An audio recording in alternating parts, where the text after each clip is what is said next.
সংক্ষেপে বলবো যে কথাটি বলেছেন যে সমাজে নেতা দরকার, কাণ্ডারি দরকার। আমার একটা ভিন্ন উপলব্ধি আছে, এই জন্যে আমি ঘুরে বেড়াই। এটা হচ্ছে যে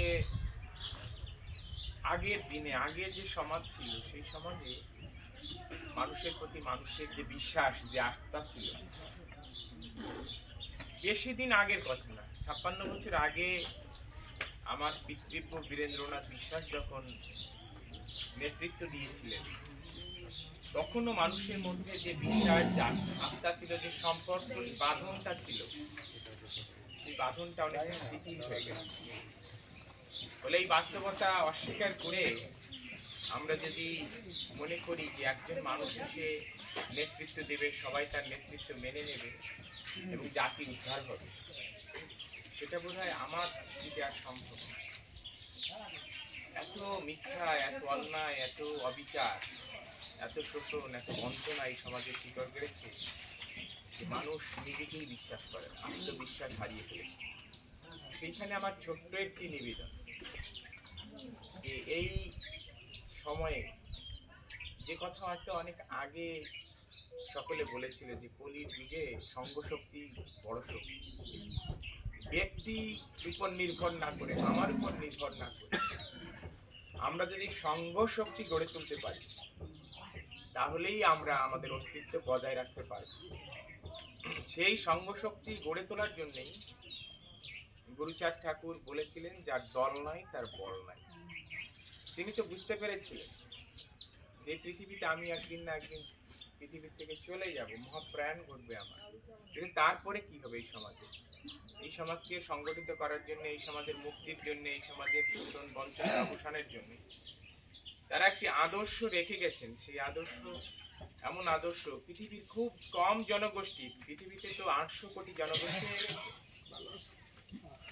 পৃথিবীর খুব কম জনগোষ্ঠীর এরকম আদর্শ আছে যে আদর্শের উপর দাঁড়িয়ে সেই জনগোষ্ঠী তার অধিকার আদায় করতে পারে। আমাদের সেটা আছে, গুরুচাঁদ ঠাকুরের আদর্শ।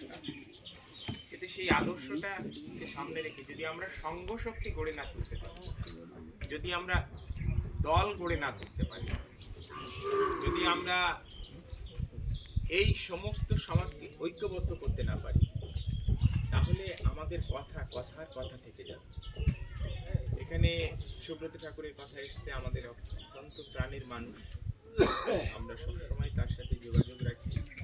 আমি আমার উপলব্ধির কথাটা বললাম এবং সেই কাজটি করার জন্য তার একটি অংশ হিসাবে আজকে গোপালগঞ্জ 2 আসনে আমি স্বতন্ত্র প্রার্থী ফুটবল মার্কা নিয়ে আপনাদের সামনে এসে দাঁড়িয়েছি।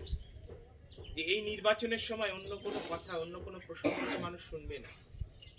যদি এই নির্বাচনে প্রার্থী হয়ে সকলকে বোঝানো যায় যে পরিস্থিতি যত খারাপ হোক, সংকট যত ঘনীভূত হোক, বিপদ যত মহামারী আকারে আমাদের আক্রমণ করুক, আমরা যদি ঐক্যবদ্ধ থাকতে পারি, তাহলে আমরা টিকে থাকতে পারি।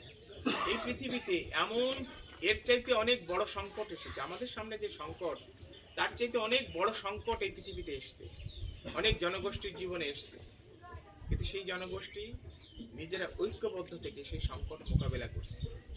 বলে আমরা যদি ঐক্যবদ্ধ হতে পারি, আমাদের মধ্যে এখনো যতটুকু শক্তি আছে, যতটুকু সাহস আছে, যতটুকু মনোবল আছে, যদি ঐক্যবদ্ধ হতে পারি, তাহলেই আমরা আমাদের এই সংকট মোকাবেলা করে এই মাতৃভূমিতে টিকে থাকতে পারবো।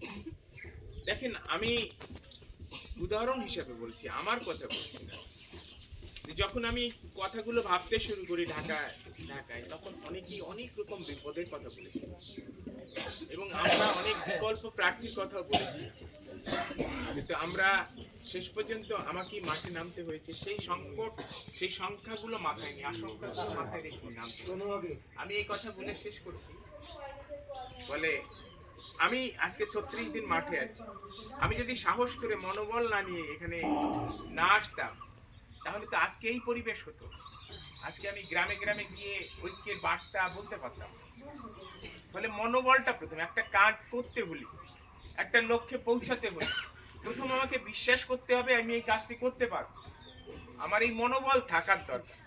এই মনোবল না থাকলে আমরা কোনো লক্ষ্যে পৌঁছাতে পারবো না। আমরা যদি, অন্যরা তো আমাদের হতাশ করার জন্য এগুলো করছে প্রতিনিয়ত, বলে মনোবলটা তৈরি করুন, একতাটা তৈরি করুন। আমি যে সকলকে জড়িয়ে ধরছি এটা শুধুমাত্র শক্তি সঞ্চয় করার জন্য, ভোট প্রাপ্তির জন্য অভিনয় করছি, শক্তি শক্তি সঞ্চয় করার জন্য আমি করছি। কারণ এই 12 তারিখের পরে ফুটবল মার্কায় 12 তারিখের নির্বাচন শেষ হয়ে যাবে, কিন্তু 12 তারিখের পরে আসল কাজ শুরু হবে। এই সমাজকে ঐক্যবদ্ধ করা, এই সমাজকে অধিকার আন্দোলনের দিকে টেনে নিয়ে যাওয়া। অধিকার অনেকটা আমরা গুছিয়ে এনেছি। আমি হাইকোর্টে আবেদন করেছি, আমাদের যে অধিকারটা ছিল, গুরুচাঁদ ঠাকুর যে অধিকারটা আদায় করেছিল, সেই অধিকারটা পুনঃপ্রতিষ্ঠার জন্য আবেদন করেছি। আবেদন প্রাথমিকভাবে গ্রহণ করেছে, চূড়ান্তভাবে আবেদন মঞ্জুর করার জন্য আরো অনেক কাজ করতে হবে। কিন্তু তার সবচাইতে বেশি যে কাজটা দরকার সেটা হচ্ছে আমাদের একতা। এবং আগামী নির্বাচনটা আরো এই কারণে গুরুত্বপূর্ণ যে 5 বছর পর পর আপনারা পার্লামেন্টে ভোট দেন, কিন্তু 56 বছর পরে একটা ভোট দিচ্ছেন, যে ভোটের মাধ্যমে যারা নির্বাচিত হবে তারা সংবিধান নিয়ে বিতর্ক করবে, সংবিধানে আপনার অধিকারের কথা লিখতে পারবে, গুরুচাঁদ ঠাকুরের গণশিক্ষার কথা লিখতে পারবে, গুরুচাঁদ ঠাকুরের নারী অধিকারের কথা লিখতে পারবে। এই সমাজে যে অসাম্য আছে, যারা পিছিয়ে পড়ে আছে, তাদের এগিয়ে নিয়ে যাওয়ার কথা এই রাষ্ট্রের মূল নীতিতে লিপিবদ্ধ করা যাবে। বলে এই ভোটটি শুধু 5 বছর পরের ভোট না, এই ভোটটি 1970 সালে যে নির্বাচনে আপনারা ভোট দিয়েছিলেন, সেই ভোটটা যেমন গুরুত্বপূর্ণ ছিল সংবিধান রচনা করার জন্য, ঠিক তেমনি একটি গুরুত্বপূর্ণ ভোট। ফলে আপনার ঘরের সন্তান যদি এখানে এই ভোটে নির্বাচিত হয়ে যেতে পারে, তাহলে এই আদর্শ, এই যে আদর্শ আমরা চর্চা করি, এই আদর্শ এই দেশে চর্চা করতে পারবে কিনা সেই কথা।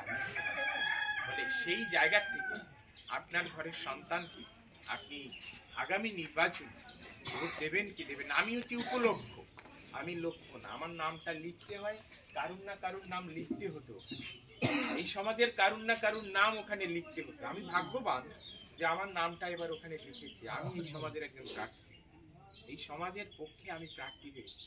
আমি ব্যক্তি উৎপল এখানে কোনো বিষয় না, বিষয় হচ্ছে এই সমাজ, এই সমাজের অধিকার, এই বিষয় হচ্ছে এই সংস্কৃতি, বিষয় হচ্ছে হরিচাঁদ ঠাকুর, গুরুচাঁদ ঠাকুর, তাদের যে আদর্শ সেইটা হচ্ছে আমাদের সামনে বিষয়।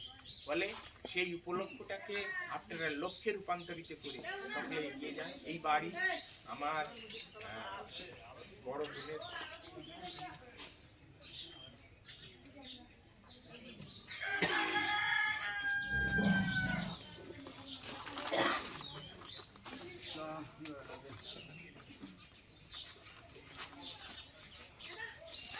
পঁয়ত্রিশ বছর আগে